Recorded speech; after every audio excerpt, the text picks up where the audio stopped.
बिस्मिल्लाहिर्रहमानिर्रहीम। अस्सलाम वालेकुम। आज की वीडियो में हम बनाएंगे जी गुड़ और मूंगफली का मरुंडा, जो बनाना बहुत आसान है। हम बनाएंगे घर में साफ़ सुथरे और आसान तरीके से। इसका खाना सर्दियों में बहुत फ़ायदेमंद है और बहुत फ़ायदेमंद चीज़ है। मूंगफली और गुड़ को अक्सर सर्दियों में हर घर में इस्तेमाल किया जाता है। जो चीज़ें इस्तेमाल होंगी उसमें गुड़ है, आधा किलो मैंने गुड़ ले लिया है। और इसके बाद मूंगफली है मेरे पास, ये तकरीबन मूंगफली 3 पाव मूंगफली है। इसको मैंने भून कर इसका छिलका जो होता है ऊपर से वो उतार लिया था। और साथ में हम थोड़ा सा घी इस्तेमाल करेंगे। ये मूंगफली आप देख सकते हैं, इसके दाने, इसको भून कर इसका छिलका उतार लिया था। थोड़ा बहुत छिलका रह गया है लेकिन उसका कोई मसला नहीं है, इतना छिलका जल जाता है। तो गुड़ को पहले हम कूट लेंगे ताकि इसको गलने में आसानी हो, क्योंकि वैसे अगर हम इसको कढ़ाई में रखेंगे तो काफ़ी देर इसको गलने में लग जाएगी।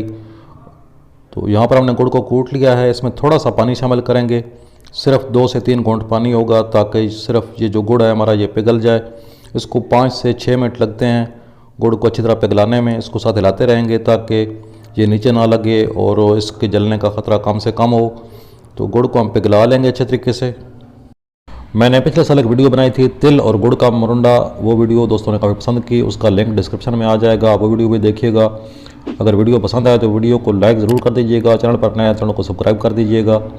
जब गुड़ अच्छी तरह पिघल जाए तो उसके अंदर घी शामिल कर देंगे। ये बड़ा चमचा घी का है, तो ये घी इसके अंदर डालकर इसकी चाश तैयार करेंगे। इसको लगातार हिलाते रहेंगे ताकि गुड़ जो है वो जल ना जाए। और जब ये शेप में आ जाए, यानी गुड़ अच्छी तरह पिघल जाए और अच्छी तरह पक जाए, तो अब इसकी तरफ मूँगफली शामिल करेंगे। बिल्कुल सिंपल सा और आसान सा तरीका है। मूंगफली अगर भुनी हुई ना हो, कच्ची हो, तो भी कोई मसला नहीं होता, क्योंकि यहाँ पर जो है इसको थोड़ा सा सेक लग जाएगा और ये थोड़ी सी भुन जाएगी।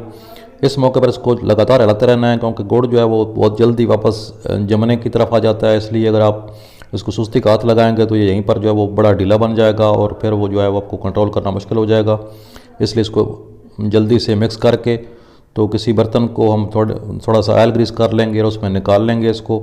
इसकी हम तय बना लेंगे, तकरीबन 2 से 3 दाने मोटी तय जो है, जितनी मोटाई मूंगफली के 2-3 दानों की होती है उतनी मोटी हम इसकी तय बना लेंगे, ताकि अच्छी तरह इसकी जो है वो गचक जो है वो बन जाए। इसको अच्छी तरह फैलाकर हम 15-20 मिनट के लिए छोड़ देंगे, तो ख़ुद ब खुद जो है वो गुड़ जम जाएगा और अपनी असल शक्ल में आ जाएगा। इसको हम अच्छी तरह फैलाकर 15 से 20 मिनट के लिए रख देंगे। और साथ ही इसके ऊपर अगर आप कोई और ड्राई फ्रूट इस्तेमाल करना चाहें तो आप कर सकते हैं। मैं सिर्फ इसके ऊपर बादाम डाल रहा हूँ, आप चाहें तो अखरोट या पिस्ता वगैरह भी इसके ऊपर डाल सकते हैं। मरुंडा हमारा तैयार हो चुका है। अब इसको आप हस्बे ख्वाहिश आप काट सकते हैं, जिस तरह की शेप मर्जी आप इसको दे लें। इसको काट कर 10-15 मिनट के लिए इसको छोड़ देंगे ताकि ये अच्छी तरह जम जाए। तो ये थी आज की वीडियो। उम्मीद करता हूँ वीडियो पसंद आई होगी। वीडियो को लाइक कर दीजिएगा, चैनल को सब्सक्राइब कीजिएगा। जल्द मिलते हैं नई वीडियो में, तब तक के लिए अल्लाह हाफ़िज़।